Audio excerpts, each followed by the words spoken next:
What is going on, everyone? Welcome to another installment of Notes from the Editors and Ink and Insight show. We heard that nothing, absolutely nothing, was going on this Tuesday night. So we thought, what better time to jump in and offer some comic book insight from two people that like to say that they know the game at least fairly well, right? Um, Yeah, I'm Nine Panel Grid, and of course, I'm joined as always with Stu from Dr. Doom's fan club. Stu, man, how's your day been? it's been good, man. Had the day off. Little man was sick though. Oh, Unfortunately, he's come down with strep. But yeah. Other than that, things have been good though, man. Yeah, nice little day off.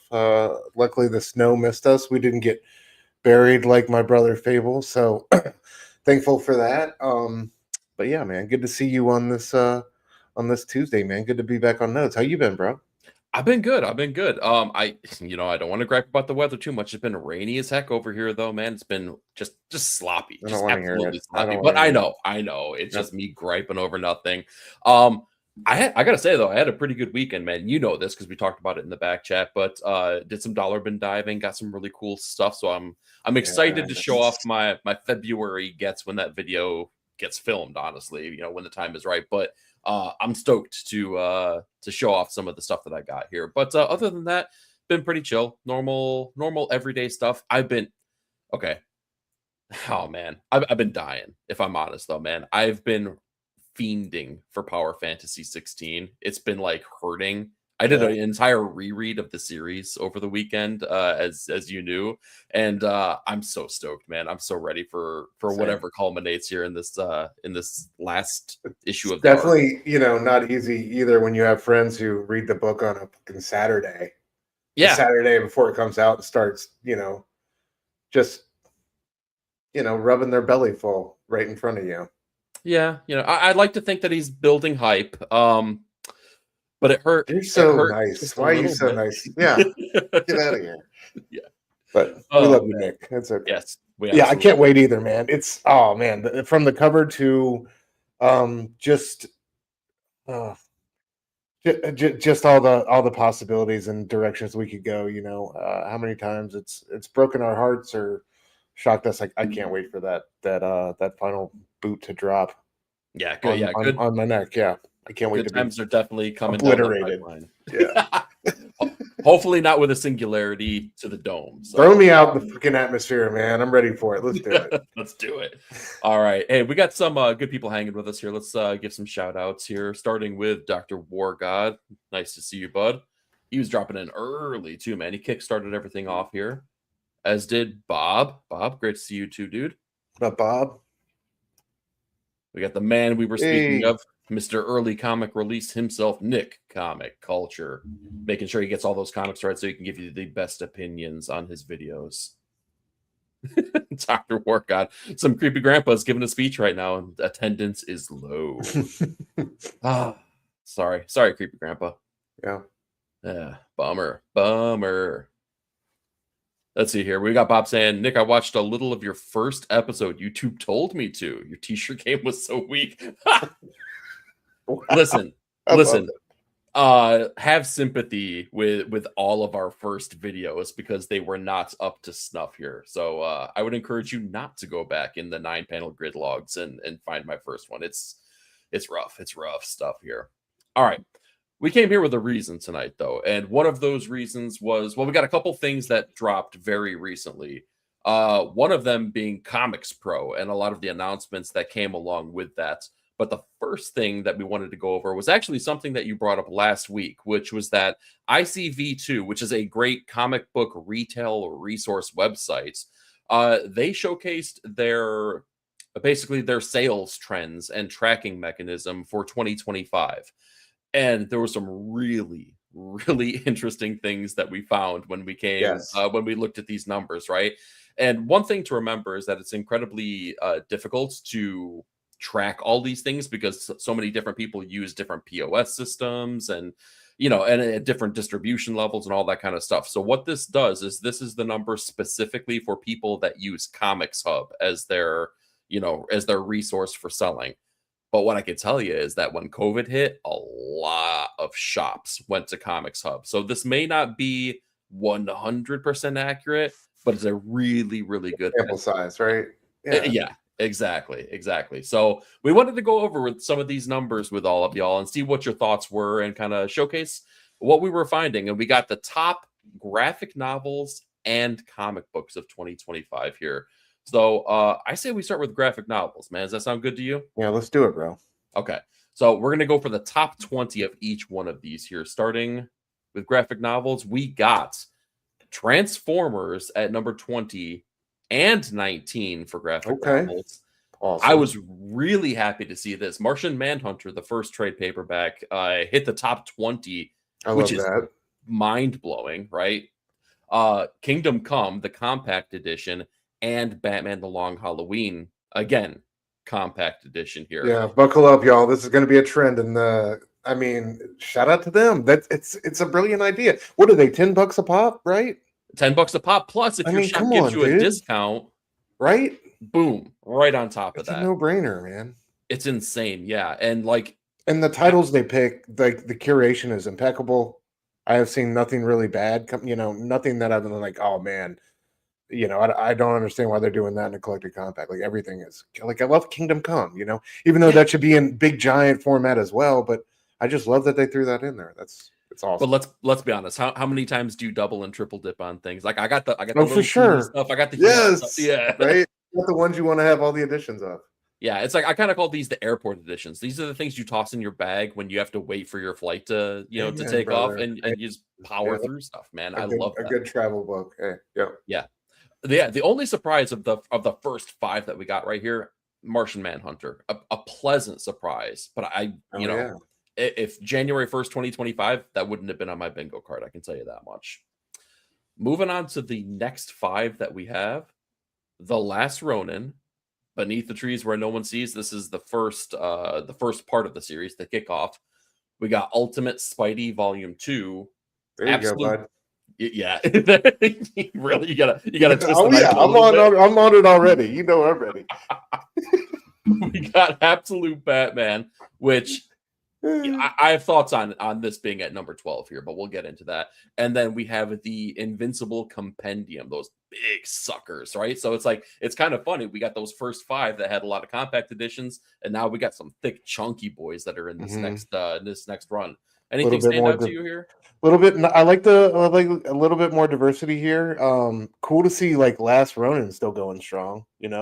I don't think that's stopped. I mean, since it dropped. For sure. Also, obviously Beneath. Invincible is just. It's great to see it on here. I always praise it as just one of the best collected reads there is out there in comic books, man. You can get on that train and just. Really pick up some steam and some momentum. They're some of those issues and arcs are quick reads. It's just great, character work and world building and new sets of characters, one thing after the other. He wipes his slate clean a lot of the times and takes turns that you maybe weren't expecting, but you can also hang with. It's I need to finish, I think, my run on it, but man, it was like one of my best experiences just reading a collected edition of a comic book. So definitely belongs up there, man. It's just one of the best superhero comics ever, for sure, in my book. Wow. Okay. Yeah. So is it fair to say then this might be your favorite Kirkman book then, or at least yeah, without a doubt. I haven't really given, to be fair, I haven't given Walking Dead a fair shake, and I'm not like familiar with a whole lot of his other the other stuff, but far and away. For sure. Okay, all right. I gotta jump on the Invincible train. I started watching the cartoon and I didn't make it through the first season, not because I wasn't enjoying it, just because life happens and things fall by the wayside. I enjoyed what I saw though, and if it was faithful to what the comic was, man, I'll have to carve out some time here. It's something I gotta explore, especially if you're telling me that if it's that good and you've turned me on to so many great comics, like I gotta trust you for sure. Yeah, it's awesome. All right, before we get into the top 10 here, I know we saw a couple more comments come in here. Let me just double check here, see what is going on. We got Pete hanging with us. What is going on, Pete? It's not a party without you, so thank you. Pete, what up, bro? By. Oh, yeah, thanks for coming through, dude. We got Nick saying no surprises so far. No surprises. No surprise. Okay, all right. You were on that Martian Manhunter hype train early on. Let's see here. We got Pete saying, I'm reading the whole Transformers run right now. I'm on 14. So damn good. Yeah. Yep. I was very pleasantly surprised by D-Dubs' time on Transformers, man. I did not think I would enjoy it. And I still cannot name more than 3 Transformers, but I enjoyed it. Yeah. I haven't been reading the Kirkman. Have you been on this, keeping up with the new stuff? Yeah. I gave it 1 issue. I gotta get back on it. Yeah. Oh yeah. One day. But I think Invincible has to come before it. So sorry, Transformers. I'm not mad at that. Yeah, exactly. Now, if Fable were in here in the chat, then maybe that story would be different because I don't want to get smacked around. No, but like that's what I was gonna say, dude. Fable, I know Fable has picked it up recently and really torn through it and really enjoyed it as well. Oh, because he's got a bunch of the compendiums. Oh, you're talking Invincible. Invincible, yeah. Sorry. Okay, gotcha. I was talking about his Transformers fandom because I don't mess around with that stuff. I don't even joke around that guy. No, for sure. Let's see. We got Pete saying the same thing. Got to catch up on Invincible, man. Okay, all right. I'm hearing it. I'm picking up what you guys are putting down. All right, let's get into the top 10 though. Let's do it. Oh boy, I love this picture. I love this. Oh wait, hold on. Oh, I'm getting ahead of the game here. That was the top comics. Yikes! All right. It goes to show I'm a little bit rusty here. All right, we're back to the graphic novels here. Top 10. Starting with number 10, the DC Compact Edition for Watchmen. We're back on the Invincible train here with the compendium here. I believe this is volume 2 at number 9. This one, man, you got to believe that the hype was real for the movie. So Supergirl, Woman of Tomorrow. Well, not only that, but like it was praised as one of the greatest Supergirl comics, you know. Well, and I like how it took him a movie to fucking put out a collected edition though. Like that is a little bit like we were begging for it, and then finally, and it looks great now that we got it out, and I'm glad it's selling like hotcakes. Go figure. But yeah, exactly. I gotta say though, like this is the trade paperback, that hardcover though, the deluxe edition. The gold inlay on that thing looks so freaking awesome. Nice. It's like one of the best looking. Oh, so it's exactly what I was thinking about when I was saying that too. I was like, yeah. All right, now this is wild to me. Absolute Superman is number 7 on here. Let's take a look back here. Batman was 12. Superman makes number 7. Like that, I think this is a matter of people not jumping on Absolute Superman right away. I think that I would be willing to bet that like the floppy readers were jumping in on Batman and they're like, we'll save Superman for a little bit. And then people picked up. That's a wait and see. Yep. And now it's got all that momentum, but just because it's been so good. Yeah, but I'm stoked to see that though, man, because I know me and you, we've been on that train, man. Absolute Superman, we've been pretty high on that thing. So it's kind of cool to see it as high as it is on this list. I just can't wait for people to get to these second arcs and books like, Batman and Superman, it's going to be all that. Exactly. And you're a huge fan of Ultimate Spider-Man. Are you hyped to see it at number 6? I was. Man, the Ultimate line. No, I think like at the that first arc where was awesome. There was a lot of great things going on, and up to a point there were a lot of great things going on. It just I don't know. I feel like it got lost in the sauce, and that is the voice of a man defeated right there. Yeah. I enjoyed the finale. Spoilers. I know. Your pick of the week, man. Your pick of the week. Yeah. I don't know. It just felt like way too much exposition in that second half. I don't know. It's just like, and it felt, I don't know. Given like everything that they got going on in Endgame and, this back and forth and what they had going on with Spidey and, just like the way they had, I feel like had to kind of truncate the ending and it just felt like flat-footed to me, dude. I don't know. And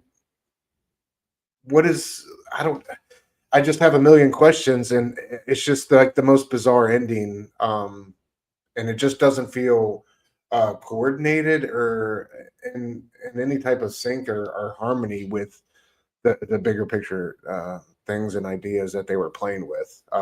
And it just seems like a huge missed opportunity in that sense to really build something out. It was like something that they weren't really sure about, and then it was enormously successful, but they still wanted to kill it off. I like it. They almost resented its success. I feel like like it a little bit. I don't know. It's such a weird feeling finishing that book, man, because don't get me wrong, the first half I loved the Chiquetto action and seeing that fight get resolved and all that stuff, and it was okay. What did you really like the Kingpin death and all that stuff, man? It worked for you? It did. It All really right. did. All Like right. I thought that it offered some nice finality to the series, and I tried to my best, and I think I was effective in doing this, divorcing the end of this series with Endgame, because Yeah, I'm trying to really treat you them as do. separate You had entities. to. Yeah, You because had to. otherwise it makes no sense whatsoever. I mean, was it And I think grandiose? Like, no, it was not. But I also don't think that Spider-Man is a grandiose character, and I think that that's when he's his least effective is when it gets, you know, too big, right? Like when right. they start making him more than a street level hero, dude, you can only do that like 2% more than that. Like otherwise, it just gets really silly to me. I appreciated what it did. Yeah. I think it's a book that time is going to be kind to, in the sense like the more it kind of gets removed from our disappointment of the end of the Ultimate Universe and kind of just stands on its own as a story, I think it'll be, you know what I mean? Yeah. Like right now, that's part of my issue with everything going on. But yeah, man, I don't know. It was like certain things about it were really dope, and it's just I don't know. I just wish we could have brought, brought this ship home a little bit better, or had Well, some kind of logic to it. But you know what we ought to do in chat. You let us know if this is a sound idea or something that you would like us to explore. Now that the ultimates is soon to be passed on, I think that somebody should perform an autopsy. We should find a cause of death for the ultimate line here and really deep dive. But I feel like if we do something like that, we will probably need a medical expert, maybe someone with a nursing background to help us out as well, because we strive for medical accuracy here we on Ink do. and Insights. So yeah. So if you're interested in that, let us know in the chat. Maybe we'll plan something out like that. Yeah. We'll dive in. We'll cut that sucker open. All right. Without further ado, though, let's get to the top 5 graphic novels. Whew.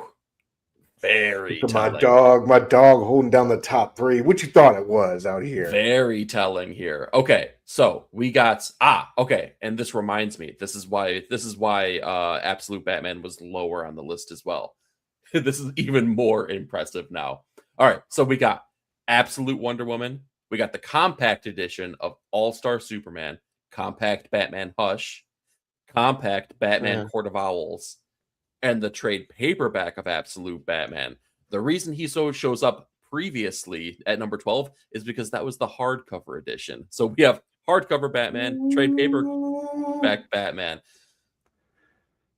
Dude, mean, you got Hush, okay, but you got 4 heaters on that thing, man. yeah. And 4 let's be inputs. honest, for whatever reason, people love Hush, man. And they love to say, jump into Yeah. Batman, get on the Batman train through Hush. And like, I don't necessarily get it, but also I kind of do because like that was one of the earliest Batman comics I remember because I was a Marvel zombie, you Yeah, know. Probably Jen Lee's best DC work, would you say? Well, okay. Oh, that's a hard one. Yeah. Yes, but only because All Star Batman was like it was Yeah, that zany. one. Right. But I think the artistic quality may have been better in that than Yeah. Hush. Yeah. So Yeah, I feel you there. yeah, Batman Hush is I feel like where everyone became a statue. Everyone became stoic and statue like for all of his drawings, and it Yes. lost that kinetic appeal. So Yeah, he was like, yeah, he was doing it for the art sales on that one, I feel like, for oh sure. dude. 100%, man. He became Yeah. a gazillionaire, I bet, off of that kind of Which stuff is here. why like this second go round is just due. We'll talk about that more in Yeah. a second, as you already saw. Yeah, super silly. But dude, Batman, top 3. So I think the trend here is definitely DC is working, Batman is working, and compact editions are working. Big time, big time. So Yes. you see what people are putting their money behind here. Let's Oh see what the yeah. chat's saying on this All though. hail the Dark Knight. Yeah, no kidding, dude. Jesus. We bow at the altar. We got Pete making sure to remind everyone to hit that like button. Thank you so much, man. I appreciate that. Watch Marvel will reboot the Ultimate line with new number ones right after this. Dude, they've already started to say things. They've already uh, I don't know. I don't know what they're doing. It's I just don't even want to. yeah, kind of, right? We Yeah. got Pop saying the only Ultimate book I liked was Wolverine. Well, that's the crazy thing. Wolverine for me, I love Chris Condon, but it was like this for me, man. Like Yeah, it's been up and down. I really loved some issues, and some of them where I was like, all right, that's a thing. It's a thing that's happening. Is Oh, that ending soon, right? uh, it's either 14 or 16 is the end. We got maybe we got a couple issues though, regardless. Okay. Like just a couple though. So wrap that puppy up here. Dude, we got 62 lefty Hey, blue hanging with us here. Nice seeing you, man. what's up, man? Good to see you, bro.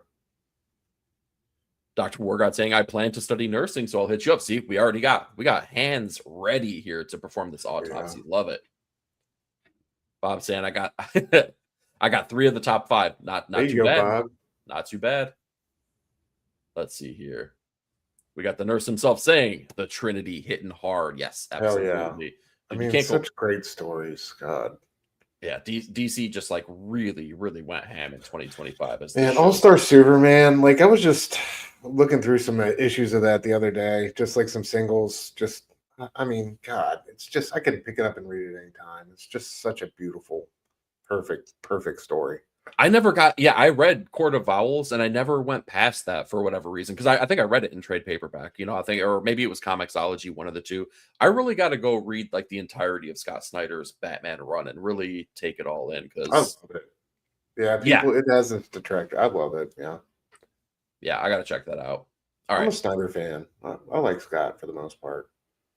I think he writes better book. Like more times than not, he writes a pretty damn good book. And when it comes to bats, dude, he's written some of the best, I think, in yeah, recent times. that's the thing. I've never read anything I've disliked from him, and that's even some of the my favorite authors or writers, they've written things that I'm just like, that didn't resonate with me. I hate, in fact, I dare I say I hated that. Scott Snyder, I can't say I've ever read anything that I've hated from him. So, Yeah, that says something. hell yeah. All right, bud. Let's dive into the top comics that you've already gotten to view a couple of them here. So this is single issue sales per unit. Top 20, starting with our first 5 here. We got This is gonna be awesome. yeah. We got Absolute Batman, Absolute Batman Annual, Absolute Batman, Absolute Martian Manhunter, and Absolute Batman. Are we noticing a trend, anyone? Yeah. Yeah. Now, I do find it interesting that the Marcos Martin drawn issue is slightly higher than the Bane issues, though. Do you have Oh any thoughts on that? wow! Do you have any Wow! thoughts on Here this? we go. Yeah, I love it. I love it. Uh, No. I defer to your superior intellect and good judgment and taste. Yeah, obviously you knew what was going to move more units. I'm surprised to see the annual. Honestly, I think the annual would have still been a little closer to the top 10, but yeah. well, And remember, that's Martian Manhunter #1, right? it is absolute Yeah. Martian Manhunter numero uno. But the thing is, the longer these books have had to be on stands, the more opportunity they've had to have second, third, fourth, fifth printings and just sell more copies inherently. The Bane issues and Absolute Batman, while I can't remember the exact date, they were later in the year. So they had less opportunity. I think those suckers would have been much higher on the list. Yeah, it's like the automatic aftermarket on these Absolute Batman issues now. Like if you don't get it, Yeah. like when it comes out, you're like, yeah, Yeah, you're done for these you're days. It's toast. just it's crazy. Or just wait for the 24th printing to come out, because then you can pick up a Yeah, I copy. mean, you're gonna have to wait, but like it's just why I can't remember anything like just with a steady like here and there, with some titles, but it's just crazy like every single issue, and especially now that it seems like he's really kind of doing that James Tinian thing and like introducing new characters all the time. We got Absolute Robin showing up soon enough, and I'm sure that's Yeah. going to go bananas. Oh, How do you feel about all that? The new characters back to back to back. Do you like? I don't like it. I want oh, more time to marinate. Do you I like don't. it? Well, it's not that I like it. I don't mind it because it's not as though they're actually new. You know what I mean? It's True, not like fair we're enough. getting the Yeah, designer or Miracle that's Molly. We're true. getting pre-established characters, and I kind of like the fact that he's just like, have it all. Let's get it all out there so we could play with our toys. Do you ever go over to that friend's house that had every Ninja Turtle? Right? Of He had course, every he had Shellhead and that Duck I dude, and you're know. like, oh my god, I've never played with these before. That's the feeling I get with Absolute Batman. It's like, just give me all the toys to play with. Hell yeah, Yeah. yeah. All right. Poison Ivy was great, by the way. On that note, Oh speaking of my god. pre-established characters, yeah, that was That awesome. was Good yeah, that stuff. was fantastic stuff. All right. The next round.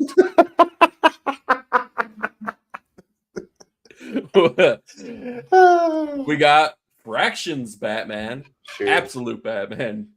Come on, do I got to keep saying it? Um, dude, Batman. somewhere it's like that scene from the Burton Batman. I feel like there's a bat symbol that just gets lit, and Scott Snyder just raises up from his desk and he sees it and he stands there triumphantly, just knowing I killed 2025. Nobody bought any book but my books. Good Lord, dude. Again, yeah. Yeah, Need we say more? Well, okay, let's give Fractions Batman a little bit of love here because it's I been believe incredible. I believe this is the issue where it was very Tim Drake centric, and it was the one about him learning to drive stick shift, and then he has to drive the Batmobile and basically save Bruce's life. That was a great issue. That was an Yes, absolutely fantastic issue, man. I loved that one. Um, dude, we're completely just living agree. we're living in a bat world though. That Dragoda cover with Batman in the snow has been one of my favorites from the series. Really? Yeah, there's some about it. I don't know what it is. I just love it.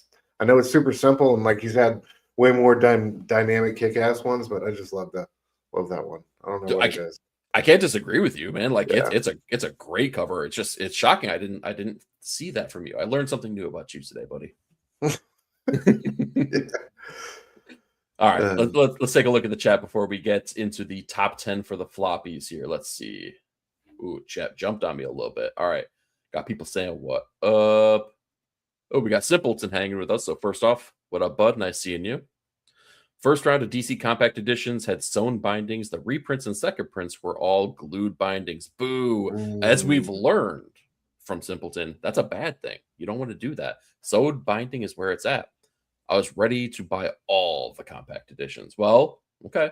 Maybe people will learn. They put your money where, vote with your dollars, basically.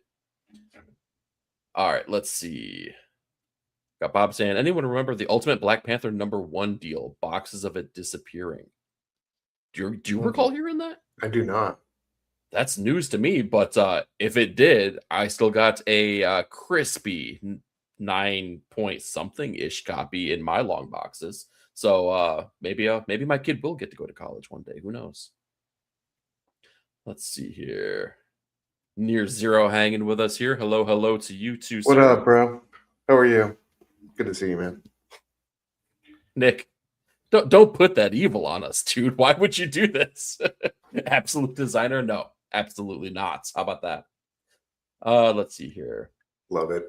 We got Pete saying Scott has said that he's planned out over 40 issues of Absolute Batman. God, say Dude, less, dude. I Oh said my it before, god. like the fact that these two like live across a bay or something from each other, or a body of water, and Dragoda comes in on the ferry and visits with Scott like once every other week or something like that, and they plot this out and work together. Like I just love that relationship they have, man. It's awesome. Yeah. Oh, dude, yeah, they got to keep that fairy love going, man. I know, right? Yep. We got Bob saying, put it back with Batman at home. If this is any indication, they have multiple Batmans at home, man. This is like they got the the submarine Batman variants, they got the camouflage Batman, they got the OG Batman, they got every Batman variation that's out there. All right, Never enough. never enough Batman. Speaking of which, let's get to let's jump into our top 10. Oh, Shocker, fucking guys. Flash Absolute. made it in here. What?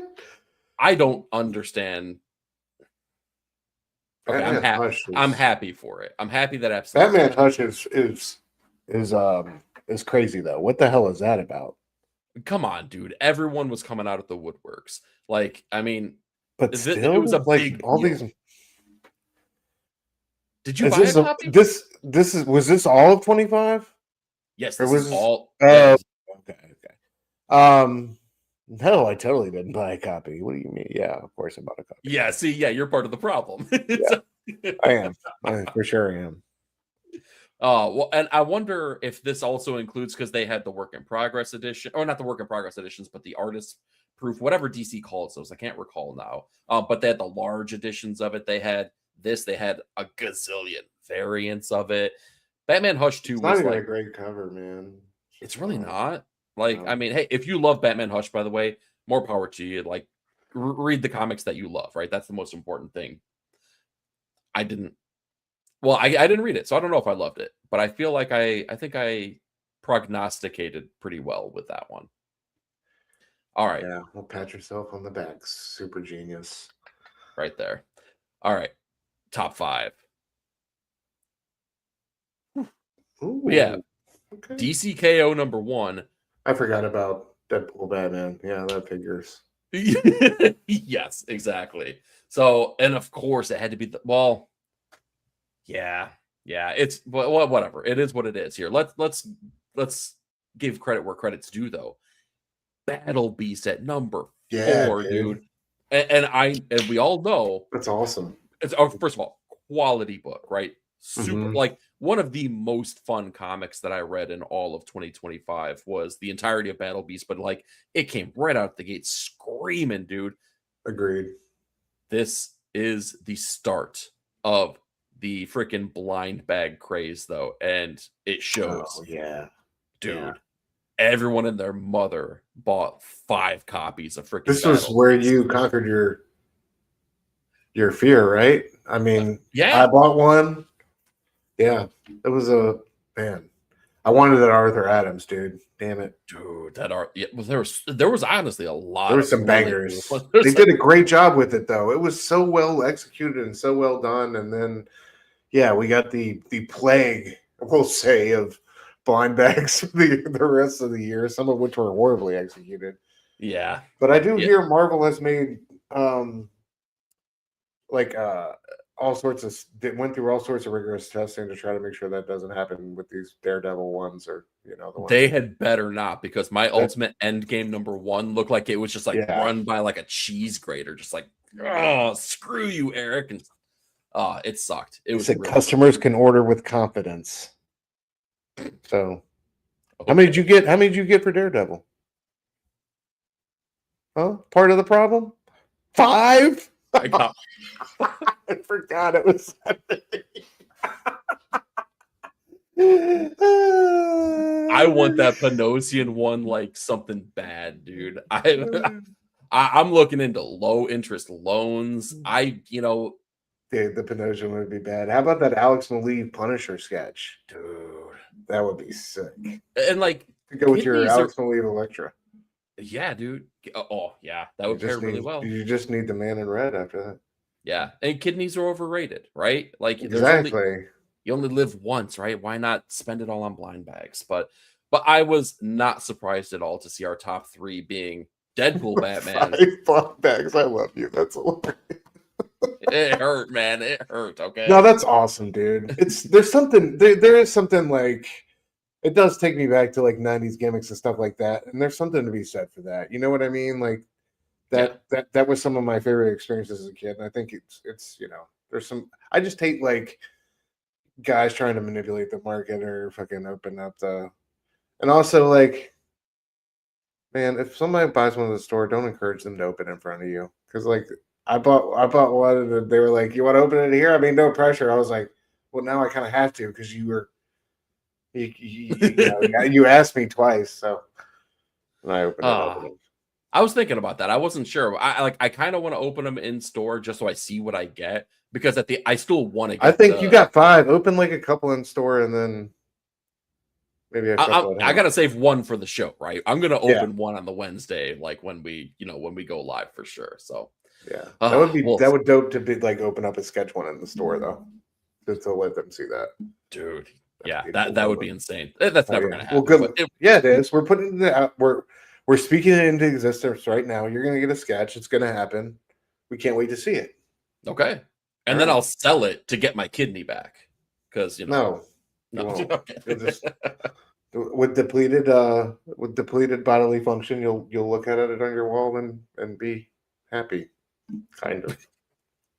I'll be like the old man at the end of 2001, right? Just like staring at it from my. You only have like a couple more years, but you'll make it. Oh Jesus! Don't will that into existence now. If you're good Lord. But yeah, nothing terribly shocking here when it comes down to it. We knew that Marvel and DC coming together was going to push books like crazy.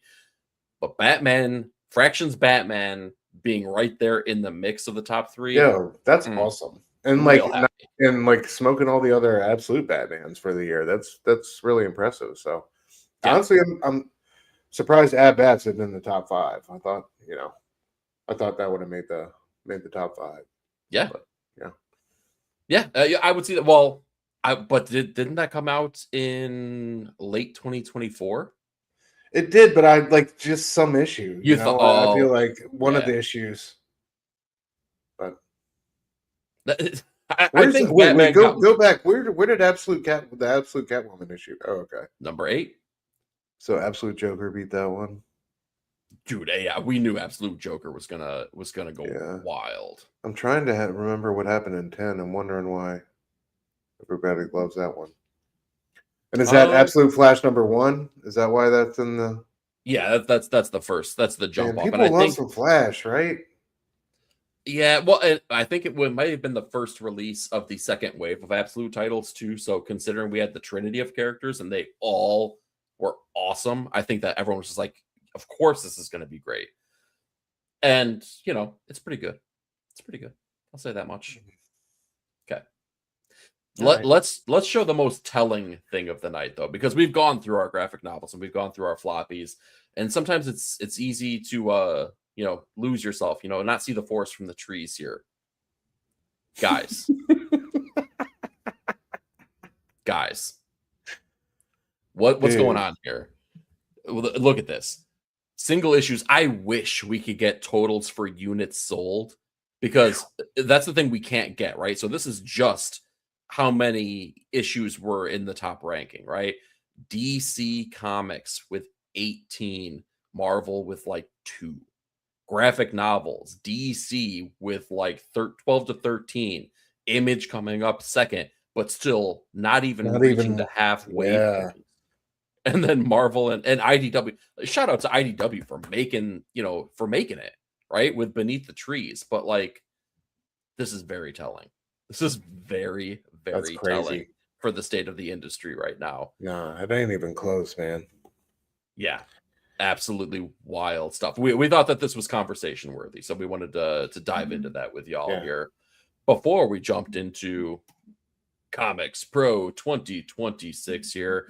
Before we get into the announcements here, let me catch up on the chat real quick though. Oh yeah.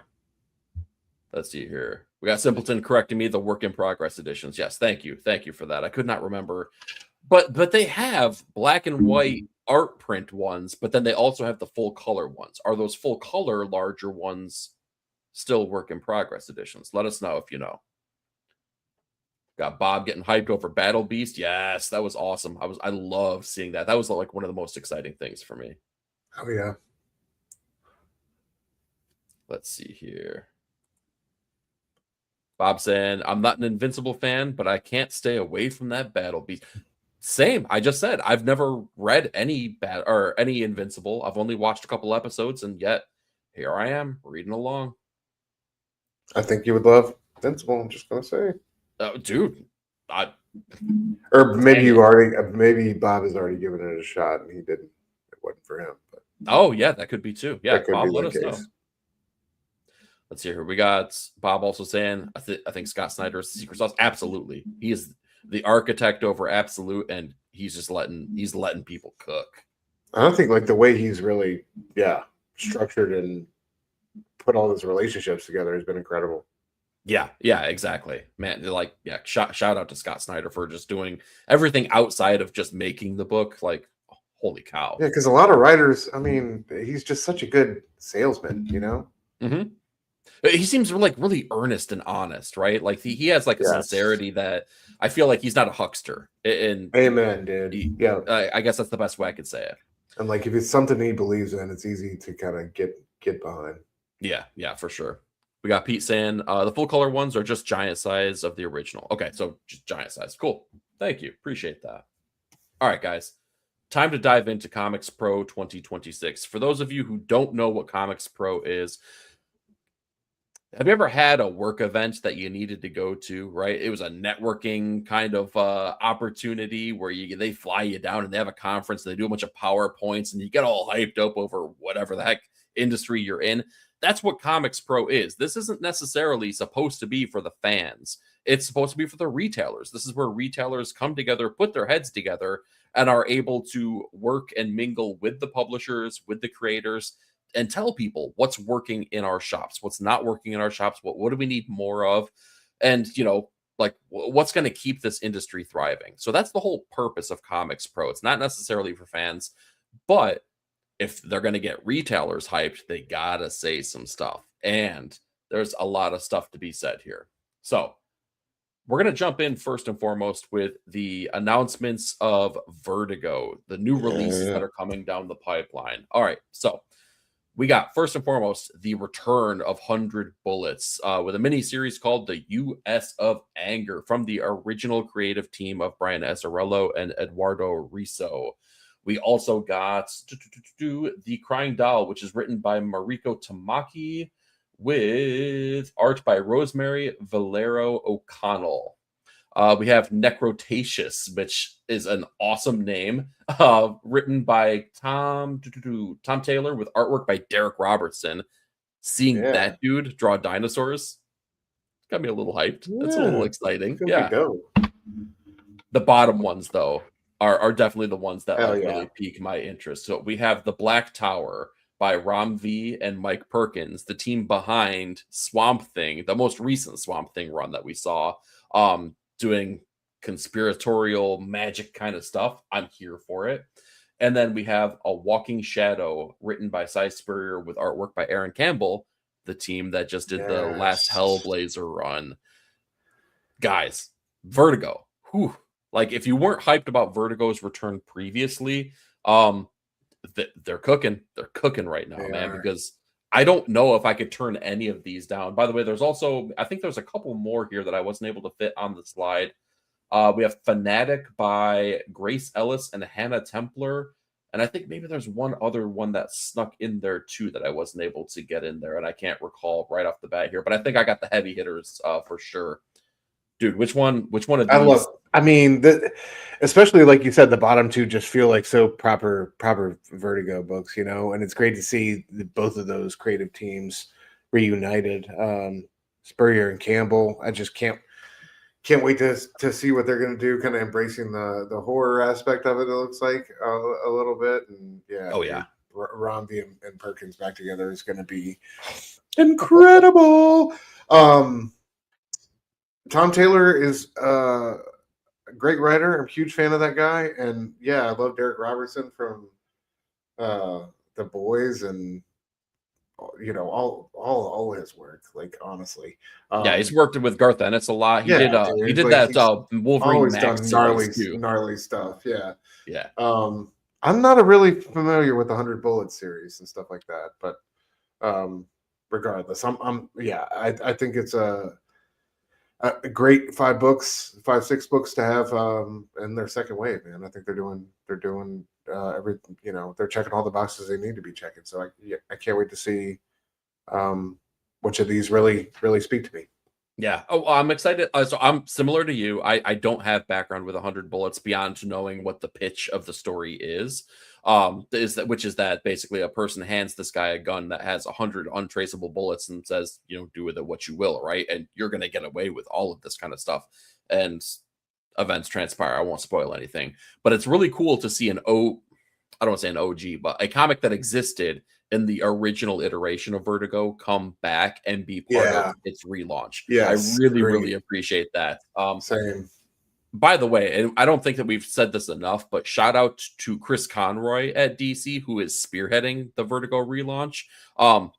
Clearly, there's a lot of love and care that's put behind this to make it something that they're trying to make as successful as possible. And it really, really shows with the titles and creative teams that are being pumped out here. Also, it was really cool meeting Aaron Campbell and hearing his story about meeting John Constantine in real life, like having that experience. So like I'm just partial to that dude now after Heroes Con. So I love that he's back with Psy, man. He clearly loves working with that guy. So the two Hellblazer series, yeah. Like I feel like they're a team that's going to work well together, and and the proof is in the pudding. Like they've already done a lot of cool things, and I like it when Psy gets to spread his wings a little bit and really play, color outside the lines of having a predefined character that's already in place. So that's got me really, really stoked. And it's like seeing that guy. Just seeing his the remark he did for Nick with that Constantine, like what he was able to do in like 3 minutes was just fucking mind blowing. I mean, it was just incredible. Yeah, exactly. So shout out to Aaron Campbell, special talent. And I think you knew about it previously. I didn't know about the story about creators having real life run-ins with John Constantine. It's fucking freaky. That one it's really wild, like how it's like kind of transcended down the line. But yeah, every starting with more, man. Everybody's had one. Exactly. Yeah. If you haven't already, there's YouTube videos out there that kind of showcase that stuff. I think you did a social post on it too. So like, go give Stu's Instagram some love too. Go find that sucker. He's posted it somewhere. Yeah. It's definitely there's all sorts of great testimonials. All right, let's stick around with DC because there's a lot to talk about here. Let's talk DC Next Level. We have a ton of announcements that are coming here. Okay, so let's start with Absolute here. We have Absolute Green Arrow that's being released, which is kind of funny because we got teasers that this was coming, and it was before the Absolute Evil one-shot came out, and then they offed Oliver Queen in that issue. Yeah. So I'm like, oh, so they set us up. It's a little bit of a teaser. No. They are releasing it.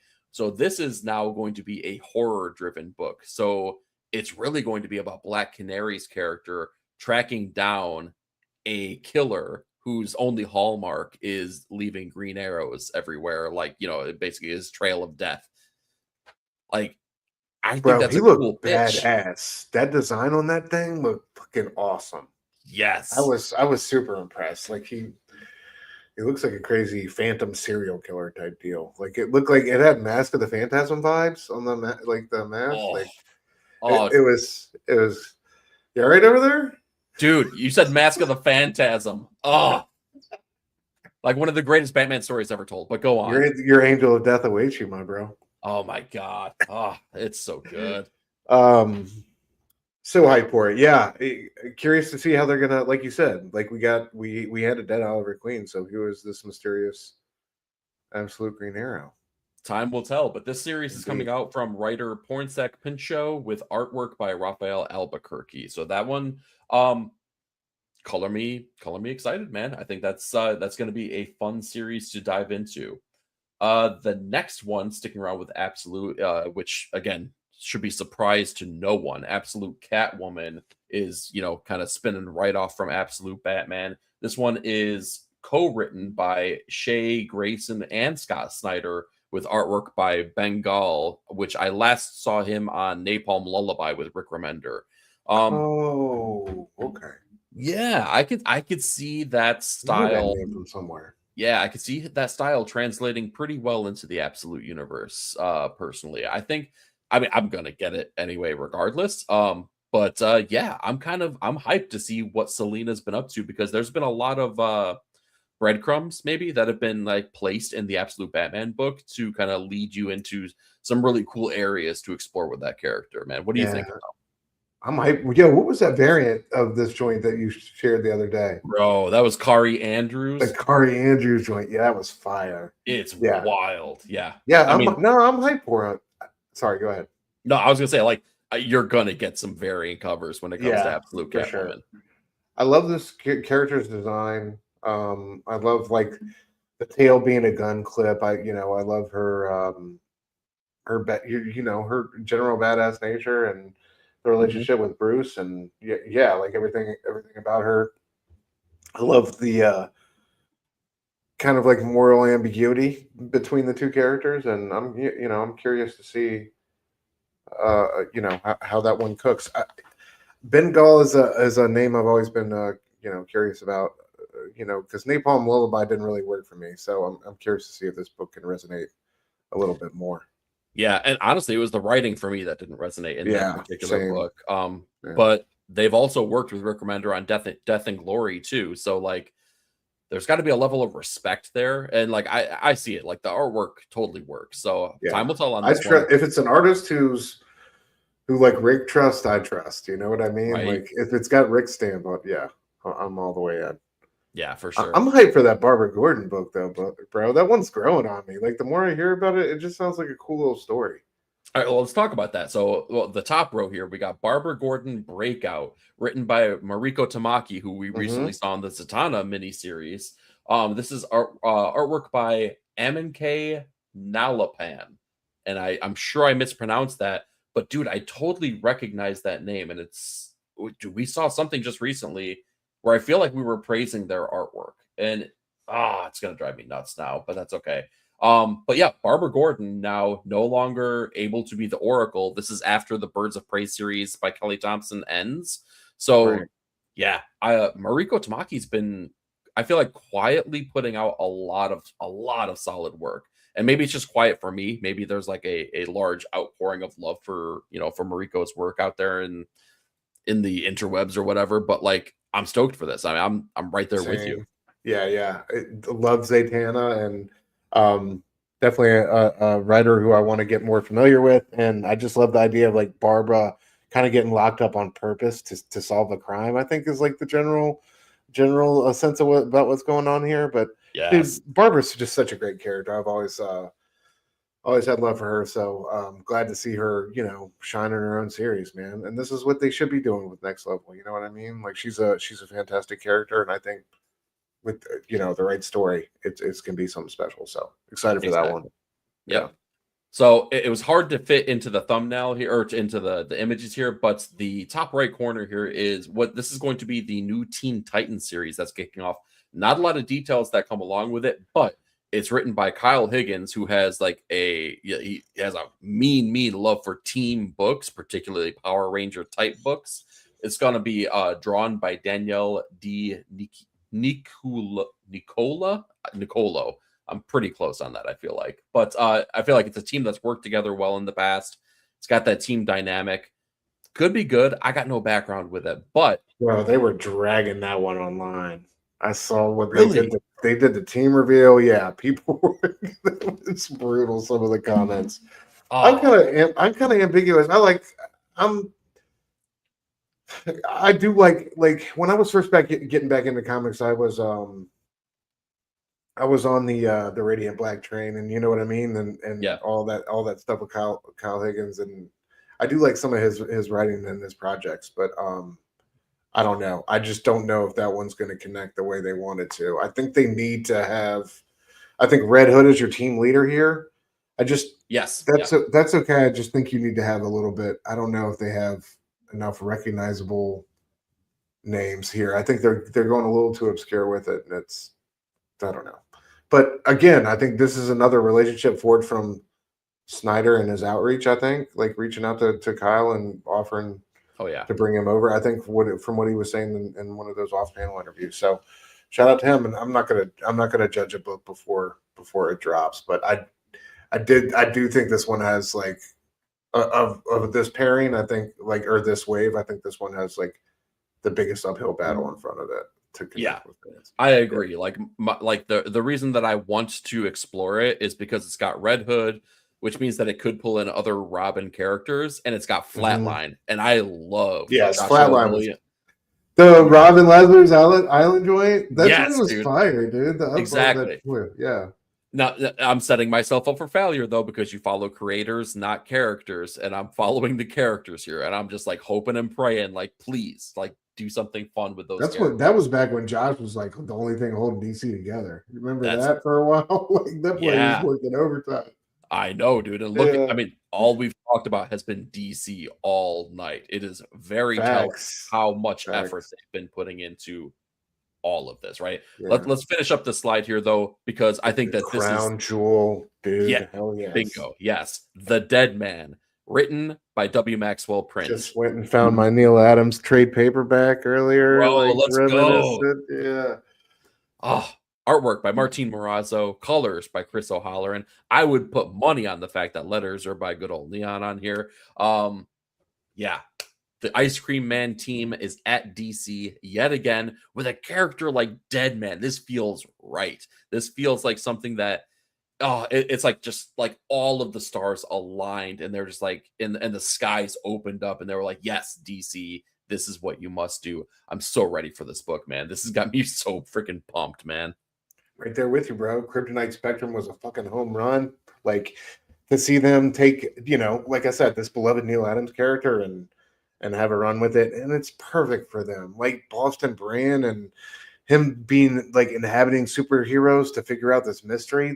That's just I love that they're picking these projects and these stories that are just it's not a creative stretch for them in any sense of of the word. It's just like right in their wheelhouse, and I don't know. I just love how it's these two, him and Morazzo. So if we can't get more consistent issues of Ice Cream Man, I guess I'll take this. This definitely works. So. Yeah, exactly. Yeah, like let's just get what we can. And but I'm glad to see them have another book, after Kryptonite Spectrum, and this is like another team who like Marvel could never. You know what I mean? I could never see Marvel offering Prince Morazzo, carte blanche to grab a character and tell a story. So no, they got those handcuffs that they put on creators. So as soon as they sign a contract, it says Excelsior right across the band right there. Just such a that bummer. was crazy to hear in Chris Condon's off-panel interview that he has a exclusive Marvel contract. I'm like, what kind of exclusivity is that, bro? Because you're writing for everybody. So well, I think exclusive nowadays really just means not with the competitor, right? So it's like just not DC, and if you're with DC, just not Marvel. Go do your creator own. Do your your indie thing. Yeah. I think that the cancellation of Green Arrow really hit hard with Condon. That's what I was taking away from that. Like yes, a little bit of the timing of that, like kind of being there and the horizon kind of being empty. They didn't immediately have anything for him next, and then Marvel called and wanted to lock him up. So what do? You got to feed your family, man. Yep, exactly. And hey, like I'll take quality creators at any publisher, but for sure, like Marvel, make Marvel better, Chris. Like that'd be awesome. Do it. It's just like I love that they have Zdarsky and they got Condon now and they're getting these solid names, but if they just bullshit this and they don't play it the right way, it's just going to piss me off even more. Like, well, let's not bury the lead now because we have Marvel to talk about still. All right. Oh yeah. I'm sure their news is going to blow this out of the water. Yeah. So let's put a pin on let's put a bow, I should say, on DC. We have all these fantastic things that are coming out here. On top of that, they've announced that later down the line, we have Legion of Superheroes that's going to be coming out, Doom Patrol, Jonah Hex, The Demon. Hold on, who's on Doom Patrol? Don't know yet. Okay. These are just like timeline items. Like just titles. Okay. Yes. And Batman Shadow of the Bat.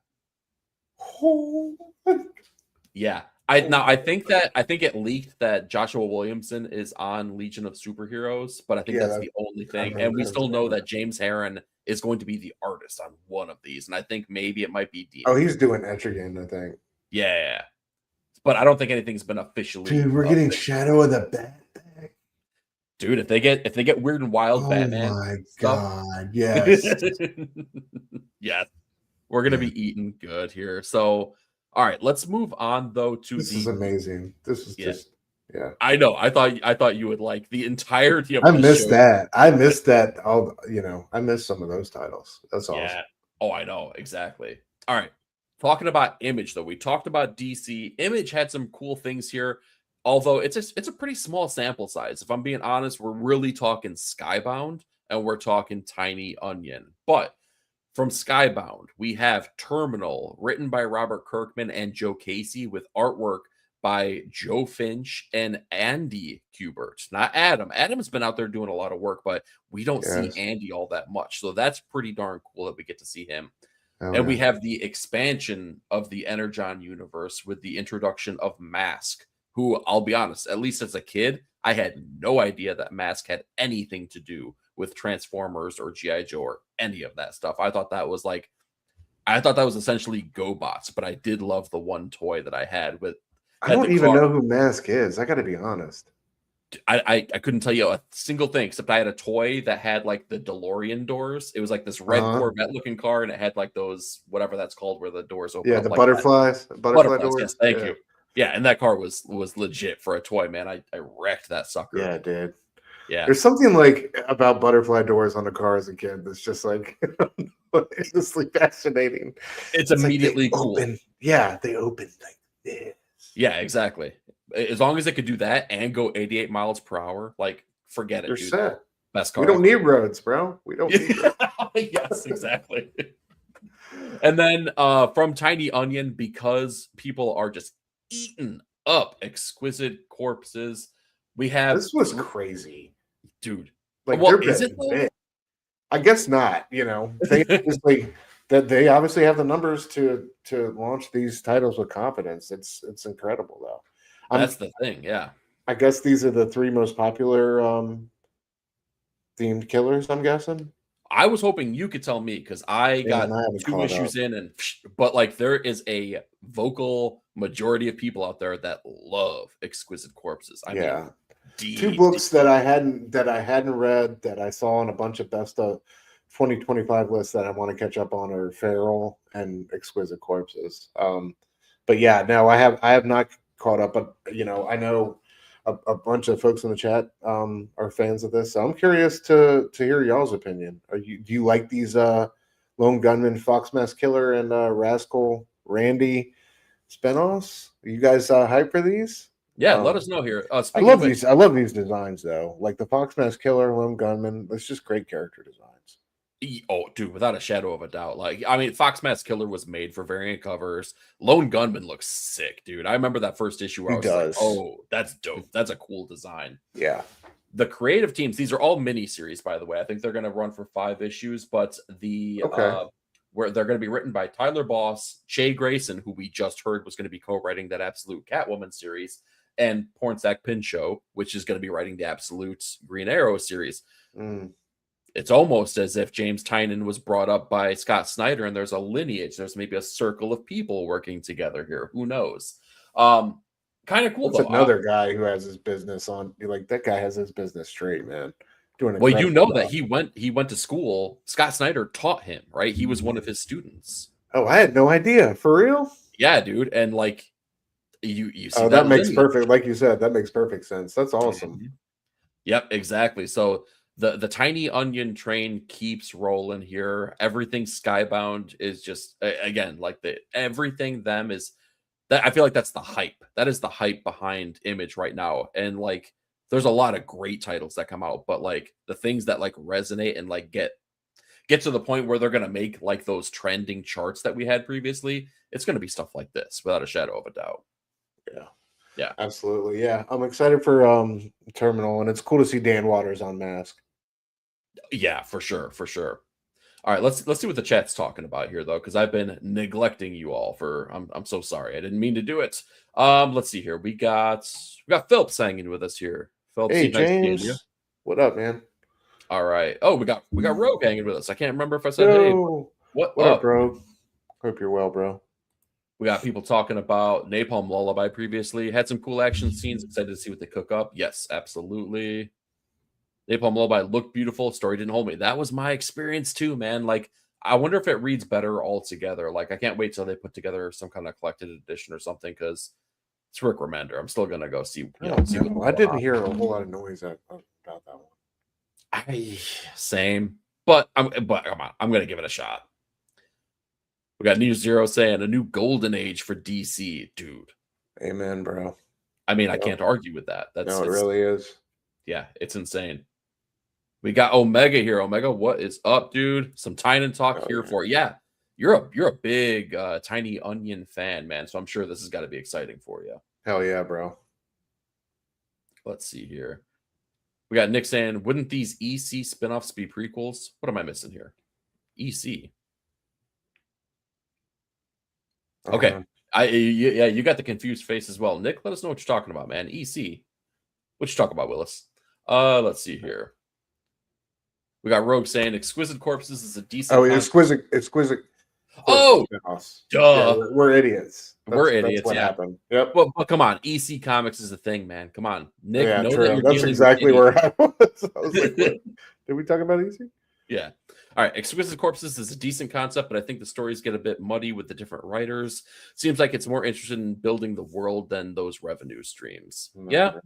Yeah. I mean, I hear that for sure. That was, whatever. That it has an audience, and kudos to those people that are enjoying it because yeah, people are digging it without a shadow of a doubt. All right. We're caught back up here. Let's dive into the other side of the indies, the broader sense of the indie comics here. We got all kinds of stuff that's popping off here.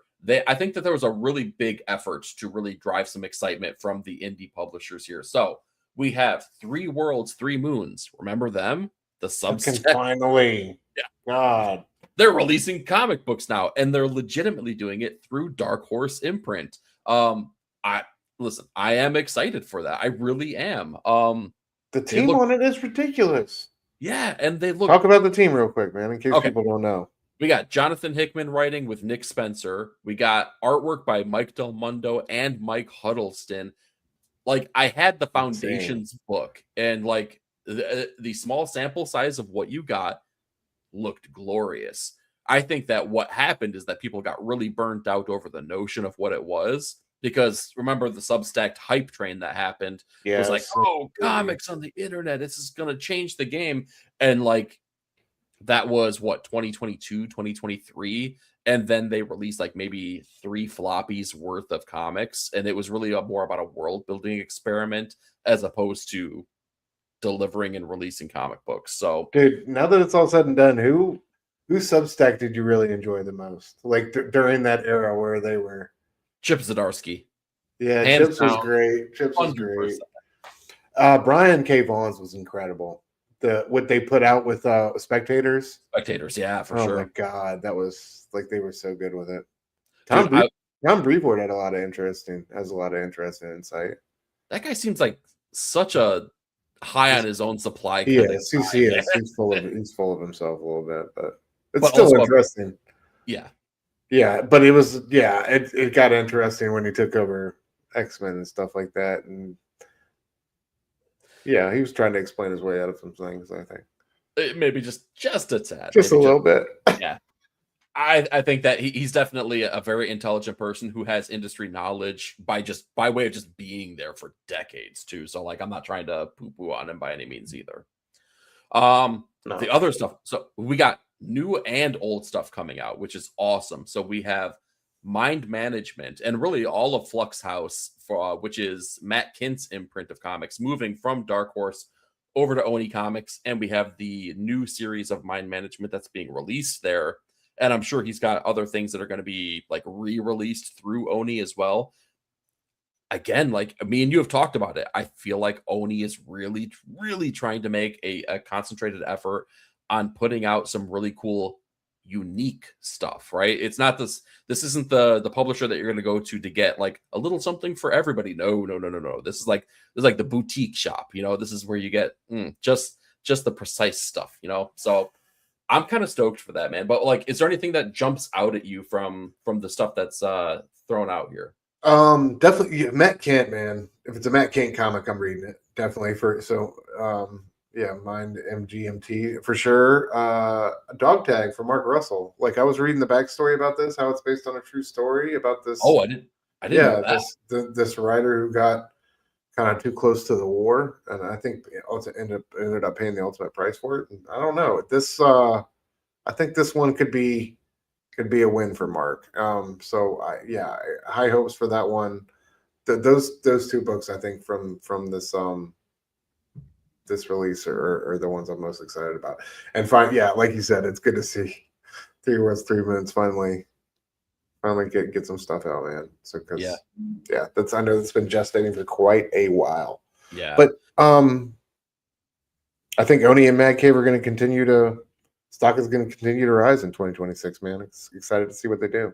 Hell yeah. Well, and then with Oni comes basically the reprinting and releasing of new material in the Archie universe as well. So the compact edition, thing, it's just kind of hitting everywhere. We know what Marvel has their versions. Skybound is doing their own versions now. Oni is going to be releasing their compact editions of previous Archie works. Dude, when they were showing these off, I had no idea the creative teams that were behind some of these things. So we had Archie written by Mark Waid with artwork by Fiona Staples. We had Sabrina. What? Yes, I know. Just wait. Sabrina the Teenage Witch from Kelly Thompson, Veronica Fish, who I don't know, but Kelly Thompson writing Sabrina the Teenage Witch. And this is the one I did know. Jughead by Chip Zdarsky, Ryan North, and Erica Henderson. Like, damn. I did not. I don't think I understood the gravity behind that. So, like, dude, like, it's kind of cool to see what they're doing here. Plus, I believe that Oni is also going to be putting out an Archie book written again by W. Maxwell Prince. So, is it time to be an Archie fan? I like, maybe. Who the heck knows, man? It's kind of wild. You ever watch Riverdale on Netflix? Not even a single second. Yeah, my wife loved that one. My wife did too. It's so wild. The dramatizations on there. Like when I found out it was Jughead and Archie and all that, it's so crazy. That's like one book I've always wanted. I wouldn't mind getting into, like on a vacation or a trip somewhere or something like that. It's such a crazy expansive universe, like you said. Some super cool talent there attached to those projects. So I definitely wouldn't. I definitely wouldn't mind reading the Zdarsky Jughead run. For real, right? Like I want to see. I've heard good things about that. Yeah. And then I would be remiss not to mention also Paul Chadwick's Concrete. I don't have background with Concrete, but like I know the legacy of the character, right? And I know that this was one of the Dark Horse properties that was like back in the day when like the Legendary imprint came out, and like Dark Horse was really like this, I don't know, powerhouse, right? When they had people like Mike Mignola and Frank Miller and like, all Sin City. We need to do a notes on that, man. Like them coming out, like Sin City and Hellboy. What? Don't tempt me with a good time, dude. Oh my god! Man, that was a crazy. So what we've gotten so far here. Let's recap a little bit before we show the last piece of news off here. So again, this is to hype retailers up to let them know this is how you're going to sell books in 2026. We got Vertigo titles up the freaking wazoo. We got DC Next Level, which this slide doesn't even present everything that's going to be coming out here. We have Skybound and Tiny Onion driving up the hype at Image here. We have a plethora of indie titles here. Let's cap this sucker off here with Marvel, because they're going to bring the heat with Jay and Silent Bob take over the Marvel universe. That was a great transition. Oh, okay, man. But let's give them Queen and Black. Jesus. Right, yes. Yeah. Okay. Is that X-Men Outback, bro? If they don't get the fuck up out of here. All right, go ahead. I'm sorry. Go ahead. Okay. Yes. So, how does Marvel build up hype and let the retailers know they're going to sell comics in 2026? Apparently, by going back into the past, right? They're just pulling the toys back out of the toy chest here with X-Men Outback, where we get to go visit the team. Like, I have a personal love for the team in that era. I don't know how that's going to drive sales at all. Period. We have the That's Queen in Black, bizarre. which is again just it's summertime, which means the symbiotes are back. Right? Seriously, man, they've been letting that boy Venom is just maxed out, man. Yeah, I'm He's so like the done. Joker of the Marvel universe at this point. Like, they have just taxed him out. It's crazy. Yeah, it's kind of done him dirty at this point too, man. Jay and Silent Bob, Jays of Futures Past. All right, that sounds amazing. I've been I'm serious. I'm here for that. Okay, you put that against anything else that I just said that was going to be coming out from any other publisher, and where does it rank? At the bottom. There we go. Thank But you. I mean, that's true for anything coming off of this page. That's exactly correct here. I think that maybe the largest picture on the slide here, Avengers Armageddon, maybe that goes somewhere towards the bottom, but a little bit higher than the bottom. Avengers Armageddon is the next big summer event that's going to be coming out here, spearheaded by Chip Zdarsky here with this awesome cover by DK Ruin. This is supposed to be the beginning of the end. What does that mean? Who knows?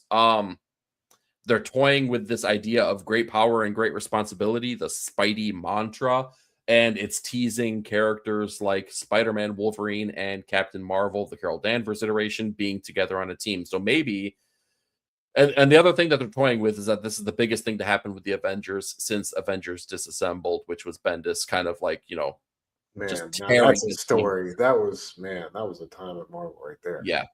I still dig Chip Zdarsky. I still really enjoy his writing. I want to see this book take off, man. I want to see this do so well, and I want it to. Part of me is just terrified for that boy being at Marvel right now. Like, Me I feel like too. he's the only dude on this storm, this ship in the middle of this horrible storm. You know what I mean? That I'm really concerned about going overboard. I just don't want to see his exclusivity and being the guy when they really have nothing else going on. I don't know. And the way he was trying to downplay this in interviews, I didn't think it was an event. And the more I talked about it, I realized it was an event. And it's like, dude, they got you for an exclusive contract, and of course they're gonna.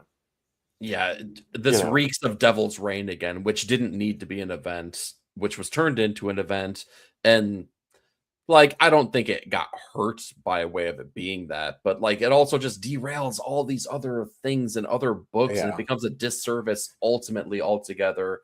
We've got your opinion. We've got my opinion on this. I am here for his wonderful covers, though. His artwork has been in his designs for this stuff. Oh, dude, fire! I love his sense of visual design and stuff like that. But yeah, man, I love Chip. I want him to do so well. I really do. I hope it's a success. I hope I'm eating crow in a couple months' time, man.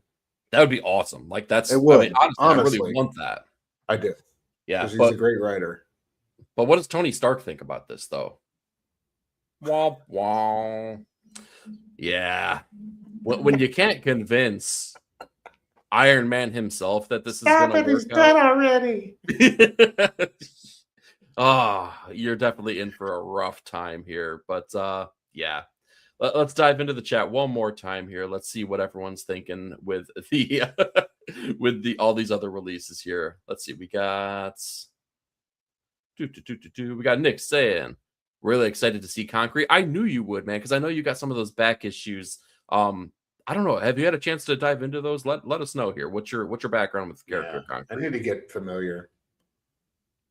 We got Rogue saying, yeah, he's excited for Mind Management. I'm a Kent fan, and I have not taken the time to dive into those because I really wanted the nice hardcover collection of them, and I haven't been able to track them down yet. So one day. Also saying never read Archie, but might be checking it out now. Dude, that was my feeling as well, man. Seeing those creative teams, it was nuts.